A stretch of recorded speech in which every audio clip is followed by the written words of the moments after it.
This has massive implications for the Los Angeles Lakers. We have multiple new injury updates to go over surrounding a couple of key Lakers. We're going to break that down as it has major implications going forward. But we also have a couple of other updates from across the NBA that changes everything for the Lakers. Stay tuned for all that in this episode. But before we get into it, if you're part of the 90% who aren't subscribed to the channel, this is the place to be for daily Lakers content. Your guys' support has been absolutely unbelievable. If you want to help us towards a goal of 17,000 subscribers, make sure to hit that subscribe button.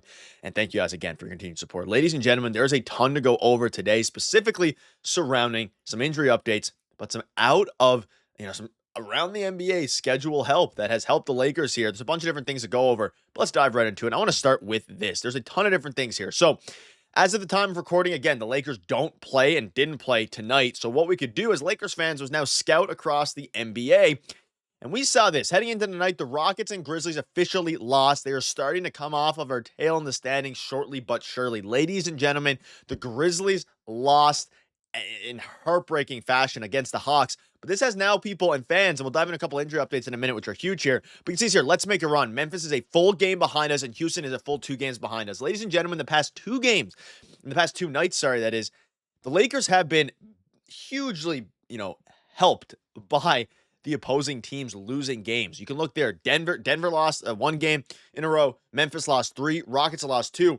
And of course, chasing the Oklahoma City Thunder and catching them is going to be extremely difficult. I'm not looking at the number 1 seed in the West, even though the Lakers are playing great basketball. What you're looking for is to maintain the 2 seed. I mean, we think back to a few weeks ago, and the Lakers were barely clinging on to 500 there for a bit. I believe they're 20-17, way back towards the start of the season. But now you beat Denver. You did all the work. And again, things are falling the Lakers' way, and they continue to get better as Memphis and Houston both lost. It is a fantastic night on that front, and this is huge. You want to stay, and it really changes everything if you can stay in the 2 seed, get a much favorable matchup, whether they end up playing the Clippers, whether they end up playing the Warriors, whatever it ends up being. It is a hugely, hugely favorable matchup if they can stay in that 2 seed. And ladies and gentlemen, in a night where even though the Lakers aren't playing, they are absolutely rolling, but even when they aren't playing, you love to see things continue to go the Lakers' way. And man, oh man, everything's going the Lakers' way right now, dating all the way back to the trade deadline since they acquired Luka Doncic. So let me know down below what your thoughts are on that. Some huge out-of-town scoreboard help once again, which you love to see if you're a Lakers fan, and I want to keep you up to date. But speaking of up to date, we got some brand new news as it pertains to injuries for the Pelicans game tomorrow. Now, injuries are a huge topic of conversation for this Los Angeles Lakers team. It makes a ton of sense. You look at the depth chart, look at all the injuries. Hachimura is going to be out. LeBron James day-to-day, Austin Reaves day-to-day. We have a bunch of updates on that front. But again, they need to get healthy if you want to make a big push. And we got some injury updates. You can see this here. LeBron James, left foot injury management for tomorrow night's game is probable. Luka Doncic and Austin Reaves are questionable. Goodwin, Hachimura, and Kleber are out. Now, a couple key things to note here. One of the biggest ones is that LeBron James is going to play. Of course, he's probable, so he will be playing against the Pelicans tomorrow and Zion Williamson. But Luka Doncic is questionable, which is a little bit scary, but he's been questionable a lot, and I assume by tomorrow, game day on Tuesday, he will get upgraded to probable. But ladies and gentlemen, Austin Reaves has been upgraded to questionable. Now, this is big, and I covered it in the video earlier today and yesterday. Of course, Shams revealed that the MRI came back negative. It came back clean. Everything was good. But I suspected they were going to take a little bit of time and give Austin Reaves a little bit of a resting period. Ladies and gentlemen, let me know down below what your thoughts are on him already being upgraded to questionable. Now, is he going to play? We'll find out closer to game time. It'll probably be a game time decision. But if you can get Austin Reaves back for this game against the Pelicans, I would probably still rest him just because he's been playing a ton in games where, Luka was injured, LeBron was injured, AD was injured throughout the season. Anybody was injured. Austin Reaves would be the Iron Man who stepped up and things like that.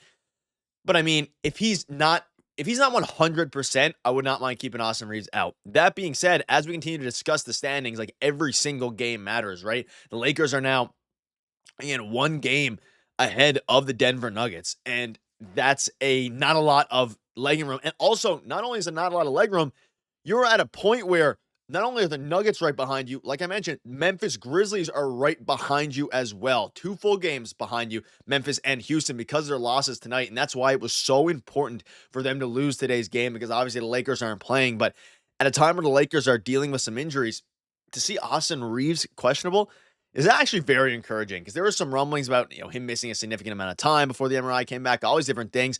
JJ Redick said they're not going to rush him. They're going to take it like every other injury. My gut feeling still says he's going to miss the game against the Pelicans. That is my gut feeling, just out of safety, and then he'll play the next game. Don't forget they play the Celtics on Saturday as well. So there's a lot of games coming up here specifically for the Lakers that are really, really big. But let me know down below what your thoughts are. Very surprising that Austin Reaves is already upgraded to questionable. Again, he's probably not going to play, but very good sign. And the good news just keeps on coming, ladies and gentlemen, because you have LeBron playing. You have Luka, who I hope will play as well. It's interesting. Maybe they give him a rest game because, again, he's still dealing. In this case, is with the right knee contusion, which I covered. He got hit 3 games in a row in the same spot on his knee. We saw him in the last game go out of the game for a bit and briefly and then come back against the Clippers.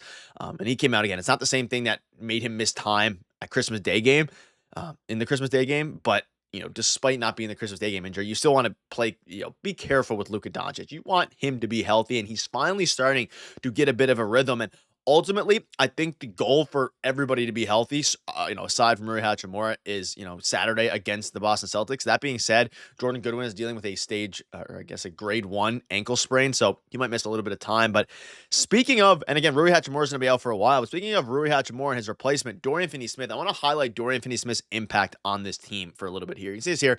Dorian Finney-Smith is one of the best role players I've ever seen. The more we watch the footage, the more incredible it is. He deserves to experience the finals. He deserves a championship. The Grizzlies should have put less protections on that first. He would have fit like a glove in Memphis, but thanks to Memphis for not doing it and allowing us to get him, we got him without a first. If you remember, when they acquired Dorian Finney-Smith, the Lakers, that is, at the deadline for second-round picks, I believe it was 3 second-round picks, the report came out that Memphis also offered a first-round pick. The Lakers didn't offer the first, and Memphis offered the first, but because Memphis had a bunch of protections on it, ultimately they chose the Lakers offer. Ladies and gentlemen, thank God for that, because he is absolutely dominating in the starting lineup when he played, but also just in general. Looking at his defense, his defensive rating for the Lakers when he is on versus off the court, it is 6 points better, and you can see it, and we've been clamoring about it on videos. Yes, having Hachimura out is very brutal for the Lakers, but if there's one position they can afford to have that happen, it's at the wing spot, and you're seeing Dorian Finney-Smith now continue to play really well. He's not going to be scoring, 10, 15 points a game. He had 11 points last game, but he hasn't been scoring double digits. But his defensive rotations, on-ball defense, everything is incredible. And having a guy you can plug and play like that for a Hachimura just unlocks the team, because you're not losing too much, even though Ruri's scoring is greatly missed. You have a guy like Vando now who's going to have to step up, had 8 points in last game. So ultimately, 9 points last game, whatever it was, sorry. The Lakers are in a very good spot. Their defense is fantastic. You have Reaves, you have Goodwin hurt, and even though they are hurt, hopefully Reaves will return soon. Of course, Jordan Goodwin, that's a very interesting one. Goodwin is out in tomorrow night's game as well, so that's the second game in a row now. I'm assuming he's going to maybe target a Saturday return as well. But ladies and gentlemen, we're going to keep you up to date with all the latest news. But at the end of the day, if this team is going to do any damage in the postseason, you can see this here, and they will need to rely on that depth, which means getting back to full strength. The good news is all of their current injuries are short-term ailments outside of Maxi Kleber, who could even return before the end of the regular season. You have Maxi Kleber on the, not on the cups of a return at all, but a lot better than a lot of us may have thought. The Lakers are absolutely rolling. Hopefully Jordan Goodwin gets better soon, but in the meantime, you have a ton of players available to hopefully continue to help you in that standings push. Because ladies and gentlemen, the Lakers are absolutely rolling. We're going to keep you up to date with all the latest news, so make sure to hit the subscribe button. Cheers.